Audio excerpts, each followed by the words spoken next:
Hi, this is Chris Angle, and this is the Philosophical Angle, defining concepts in current media. I am your host, Chris Angle, and I'm the author of 4 books on philosophy, one of which is The Philosophical Equations of Economics. These books are available online, free for viewing at www.philosophypublishing.com. They are also available free upon request as an attachment to an email, which is posted at the philosophypublishing.com website. Along with me are our panelists, Mark Brennan, professor at the Stern School of Business, New York University. He is also the American editor of the Quarterly Review of London, England, established 1809. Also with us is Rick Samuelson, graduated from Yale, has an MBA from Wharton, and an MA from Tufts. He is also retired head of securities, UBS Japan. The purpose of the philosophical angle is to examine the nature of the concepts being used in current media and compare the essence of the concept with the usage and circumstances in which the term is being used. The format of the philosophical angle is that your host will bring forth an opening statement on the nature of the concept for your consideration, and our distinguished panel will react with criticisms, questions, their own definitions. This week, the subject concept of usage is fair. That is, the concept of the fair share. It is consistently in the speeches of today's politicians, and particularly in the lexicon of phrases of President Obama, that the rich should pay their fair share in taxes. Well, we at the philosophical angle have been wondering, what is a fair share? And we are wondering, when is someone in the Obama administration, the Congress, or in the reporting media going to let us know what is the essence of fair? After all, if we do not know the nature of that which is fair, how are we, the listening public, to recognize that which is fair when we see it? Let's begin. In looking at the Merriam-Webster's dictionary, it would appear that as there are several definitions of the word fair, the most appropriate one would be definition 6b1. That would be probably most commensurate to the way the political establishment is using it. It says, conforming with the established rules allowed. And the 6b2 definition says, consonant with merit or importance, that is due, as in a fair share. Let's elaborate. Fair equals that which is due someone, consonant with the merit involved with something that person did. This means that one's fair share is that which is due him for something with which he is involving others in a transaction. Naturally, it must involve others because fair would have no meaning or significance in a society of one. Thus, when we are involved with others and interacting with them in transactions, whether they be social or economic, the concept of fair evolves as a description of the situation whereby the parties are receiving their due or fair share in the transactions. Hence, in an economic transaction, we give another due consideration for something that we receive. In order to perform a transaction, we come to an understanding. We will give this, our consideration, in exchange for that which you offer. All transactions are preceded with at least this cursory agreement. Even when we go to a store, we inherently understand that the store offers its product, for which we will give our consideration of the value of that product which the store offers at its price. We proffer our money in exchange for the product, say, toothpaste. The store gets our money and we get the toothpaste. The deal is consummated as each party got their due share, or that is their fair share. So far, we now know that fair share means getting one's due in an exchange that is made possible by an agreement that is in place preparatory to the transaction. Now, it is incumbent upon us to analyze the workings of an agreement that sets the stage for a transaction. An agreement is composed of the parties to the transaction, and each party will have one or more rights that delineate which is to be proffered and received in the transaction. For example, when we proffer our money to the cashier at the store for the toothpaste, according to our understanding, we have a right to receive the toothpaste. The store, on the other hand, has the right to receive our money once the toothpaste has been proffered on the cashier's counter.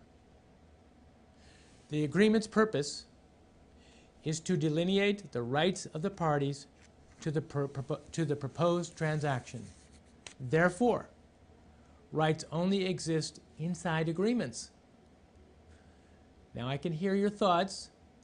You're wondering, well then, what makes up a right, such as the government's right to receive its fair share from the rich, or any taxpayer for that matter? A right consists of an obligation and a consideration. To wit, once the consideration of a good or service is proffered by one party, say party A, say $3, looking to receive the toothpaste, the other party is obliged to deliver the product or service, in this case here, the toothpaste.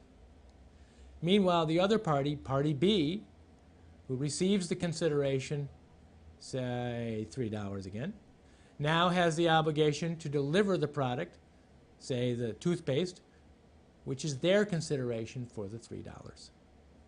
To summarize, both parties have an obligation and a consideration which makes up their rights, which is noted and described for their participation in an agreement preparatory to the transaction.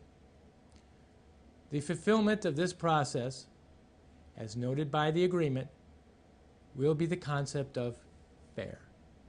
Hence, fair is the fulfillment or consummation of negotiated rights within an agreement. So now, I see you asking out there in TV audience land, how does this fit in with the fair share that Obama and other politicians declare when speaking of the fair share of taxes that the rich should pay? From what we have established so far, we can state that in order to know what a fair share is, we would need to establish what are the rights of the parties, which are, in this case, the government and the rich and the rest of the American people. That is, what agreements have these groups got in place, and have these rights that are delineated within the agreement or understanding been fulfilled? Let's go to our panel and let's ask them whether the rich have contributed or not their fair share of taxes. Mark, I'd like to start with you. Has the President or Congress explained their fair share?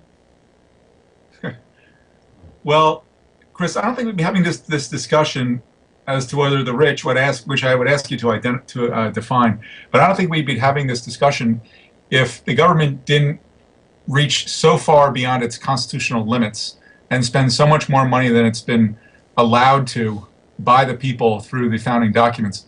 So if you ask me if we're paying our fair share, I don't want drone attacks on Afghani weddings. I don't want sugar subsidies. I don't want municipal garbage collection. So none of that stuff should be paid for. I don't care if the rich are paying for it or the poor are paying for it. These are things that are not in the Constitution that should not be happening. So who's footing the bill is really irrelevant. This shows you how far out of bounds this discussion has gone. So I think we need to define exactly what we mean by what should the government be spending money on, and then who should be paying it. Well, that's kind of an interesting point there, that you're going back to the original contract between the people and the government, and saying that the government has already violated that particular compact before we can even talk about the second compact of whether they should pay their fair share in a graduated income tax. Is that correct? Yeah, at this point, we're so far down the slippery slope that I'll concede a graduated income tax or a progressive income tax. But I just wanted to see it spent on activities that are clearly delineated in the Constitution. Okay, and it's a valid, certainly a valid concern. I mean, it's like if you invited me out to dinner, and then when we got there, you put a gun to my head and said, "You're going to pay for most of it, and I'm going to order the most expensive bottle of wine, and I'm going to take a case of wine home with me, and you're paying for it." I would say, Chris, we were just going out to dinner, and you're doing something that's illegal. I don't see why I have to pay for it. Well, I think we'd all have to agree with you, but for the sake of the argument, we're going to have to probably assume that the graduate income tax is for now allowable and within the scope of, in order to proceed with the conversation in our next set of questions. I'll concede the graduate income tax, no problem. Okay. We should have that. If you're asking me how much should it be graduated, or how steeply it should be graduated or progressive, I just don't think you can separate that from how much the government should be spending. So the more the government spends, the higher we're going to have, the quote unquote rich paying more. Well, that's very true, and a good point. Rick, do you have anything to add to Mark's comments? Well, I find it curious that when Mr. Obama talks about wanting to tax the rich, he rarely seems to mention the fact that, from memory, about 50% of the taxpayers in this country don't pay any federal income tax at all. That seems, so you've got half the tax-paying population paying for all of it.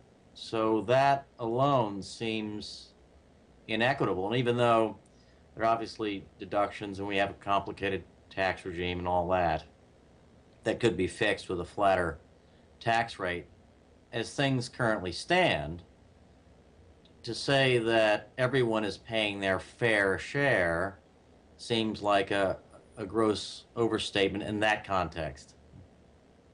Okay.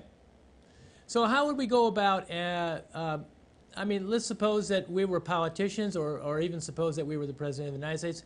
How would the Congress, particularly the House of Representatives, which all bills of revenue originate from, how could they establish a fair share? Oh, Chris, can I chime in on that? Go right ahead. How about if we do this? How about anytime a congressman proposes a bill, so your congressman decides that your community needs a big, expensive bridge, and he's going to make it really expensive to employ the construction workers in your area. How about we send the bill to the people who elected him? So, we're building this bridge in Connecticut. We're not going to tax people in New Mexico for it. Your congressman was brilliant enough to come up with this idea. The bill goes back to you guys, and therefore the check would be that you would vote this guy out of office next election because you didn't really need the bridge. You didn't want people in New Mexico. You didn't want to pay for it yourself. You were happy to have people in New Mexico do it. But once we change the law such that any bill proposed by a congressman is paid by his constituents, I think you'd see a big change in how bills are proposed. I dare say I agree with you on that one. Rick, any idea on how they might negotiate a graduated scale that might be able to be termed fair? Well, my personal preference. I think, as a general principle, everyone should have skin in the game. We're all receiving the benefit of military protection. We all get certain services from the government that are valuable. To me, that half the population don't pay anything can't be a fair starting point. So everyone, even if it's $10 a year or some nominal amount, everyone as a first principle should have, or almost everyone should have skin in the game. That is a taxpayer. Well, Well, wait, that's can a, I ask go ahead. when you said almost, who disqualifies for that? Because I'm with you all the way. I'm just wondering who doesn't have to pay anything. Well, I imagine there's probably some people out there that are in insane asylums, or they're so handicapped that they can't earn any kind of money. And I would leave some room maybe for those exceptions, but as a general principle, everyone should have skin in the game. Yeah, I hear you on that. Okay, great point. So that at least takes us at the start of the of the skin of the game. In other words, at the lower end. But where do you end it? And this is the real point by which we need to be able to discern what is fair. It's at the other end of the scale that we really need to be able to stop and say, well, that's enough. Is there any way, guys, that you think that this might be able to be determined? Well, I'm not a big fan of a constitutional amendment for a balanced budget, even though 49 states have it in their constitutions, only because what if we were attacked and we needed to finance military expenditures? I'd hate to be hamstrung by a constitutional amendment, even though the Constitution as it stands today poses no threat to our current form of government, and I doubt that that amendment would actually do anything. So I'm a little bit leery of all these one size fits all solutions that are going to just fix the problem. But as far as what is the maximum somebody should be required to pay, I can't see anybody being forced to give more than a third of their income to the government. And my real number is probably lower than that, but just a third to start is probably sufficient. Okay, well, that was pretty interesting about your comment about the government and its having the problem of a constitutional amendment prohibiting overspending. But surely that could be adjusted in the writing of an amendment, such as in extreme cases or in case of war, the government is allowed to borrow. Well, Chris, that would be the same. Then we'd have to get a new War Powers Act. That would be abused the same way that the president's ability to make war but not declare war is abused now. Only Congress has the ability to declare war. The president can make war. Yeah. Okay, I see your point where they'll abuse the language and stretch it. They would just effectively go around it. It would be a waste of everyone's time. That's why we need something more constructive, where, prescriptive action would put an end to this. Okay, so do you foresee any solution to be able to get around this problem, Mark? Smaller government. Smaller government, but still, you're still going to run into the problem of total outlays, and eventually a problem of a situation where you're going to exceed, where you necessarily have to spend more than what you originally intended on your outlays. It would be a great analysis if somebody could figure out for us. I'm not saying either of you guys, somebody with more time than all three of us combined. If somebody could figure out how much the government actually spends that's constitutionally permitted, and then anything in excess of that we could just wipe off the table, and then figure out of that constitutionally permitted expenditure base, how do we divvy that up? Mm-hmm. Because when I say smaller government, I'm saying smaller government that adheres to the Constitution. So we bring back all the troops we have garrisoned all around the world. We stop all the idiotic expenditures, all of the unconstitutional cabinet offices that exist in the government, and bring it back to a more reasonable size. Well, that's certainly a laudable objective. Rick, getting back to this question of a progressive and graduated income tax, how far do you think that could go? 20, 30, 50, 70, 90? I mean, after all, it was at one time in the 90% range for the rich. Yes, sort of like Sweden. Well, I mean, if you go back to those days, and I believe over the course of the last, I don't know, 50 years or so, under various progressive regimes, the federal government's never been able to tax much more than 19 or 20% of GDP. In other words, whether is it 90% or 70% or the maximum rate, or 50% or 30%, what actually happens is that rich people tend to be smart. They hire good accountants and good lawyers, and they find a way around paying too much tax. That's what tends to happen. So I guess that's kind of a cynical way to start out. But strictly in terms of fairness, I'd probably have to agree with Mark, having had the experience of having paid, a third of my income when I was making a lot of money. I can't see that it would be conscionable to pay more than that for the federal government. I think that's more than enough subsidy for other members of the tax-paying community. And I'd like to bring up the following question to you guys. Actually, in exceeding let's say a nominal, let's say a 20 or 30 or even a 40% rate that we have today, and exceeding it back to where it was back in the 50s and 40s, et cetera, where it could even go to 70, 80, 90. Even if it did, would that hurt the future economy of the U.S. to tax the rich beyond its present level? I mean, what do you think about that, Mark? The tax rates that we were referring to before that were just obscene happened in an era before globalization really took root, and now capital, is not bound by national borders. And if you were to raise rates back to those rates, it'd be much easier for you to get your capital offshore than it was, 40 years ago. So I think it would crush the American economy. And I think that people wouldn't even consider a kind of any patriotic duty to pay it. They would just want to get their money out of here in productive assets anywhere else around the world where they wouldn't be hit with such confiscatory tax rates. However, I thought that the American taxing political establishment taxes you worldwide as opposed to by being a virtue of American citizen. It does, but our current tax code is about 6 million words, which means we don't have a tax code. It's whatever your lawyer or an accountant can convince an IRS agent it says.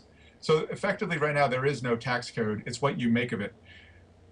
Oh, the ability to leave your money overseas is actually quite easy. And it's, you can earn things that you can hire lawyers, set up corporate structures, and just leave it overseas. It's when you bring it back to the United States that it becomes a problem. And you sit with your money overseas, wait for tax rates here to change.